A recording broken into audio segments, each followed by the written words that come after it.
हे पहा, आपल्या ज्ञानदीप अकॅडमीची विद्यार्थिनी वैष्णवी हंगे आत्ताच मीरा भाईंदर इथं तिची पोलीसमध्ये निवड झालेली आहे आणि एकदम सर्वसाधारण परिस्थितीमधून तिनं हे यश काबीज केलेलं आहे आणि तिनं या यश काबीज करताना किंवा यशस्वी होताना तिला आलेले अडथळे ती कुठल्या पद्धतीनं घडली, तिनं म्हणजे अकॅडमीमध्ये कधीपासून आली आणि किती दिवसात तिनं हे यश पदाक्रांत केलं ती तिच्या शब्दातच सांगेल. वैष्णवी, तू अकॅडमीत आल्यापासून किती दिवसामध्ये तुला म्हणजे आज हे यश मिळालं? स्टार्टिंगला मला 12वी झाल्याच्या नंतर मी ठरवलं मी पोलीस होणार. त्यानंतर अकॅडमीत गेले. सरांच्या मार्गदर्शनाखाली 6 महिन्याच्या आत झाली ती पोस्टिंग, पण 2 मार्कामुळे रिजेक्ट झाले. त्यामुळे आणखीन 1 वर्ष डबल तयारी करावी लागली. त्यानंतर ह्यावेळेस यश भेटले मला.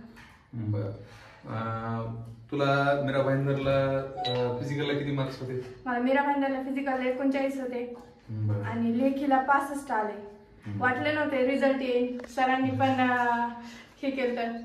परंतु शेवटी आपलं ध्येय हे उच्च प्रतीचं जर असेल तर कुठल्याही पद्धतीत यश हे नक्कीच मिळतं आणि त्याच पद्धतीनुसार वैष्णवी हंगेनं सुद्धा कॅटेगरीमधून NTD या प्रवर्गातून तिचा फॉर्म होता आणि तिला तिची निवड पण NTD मधूनच झाली. तर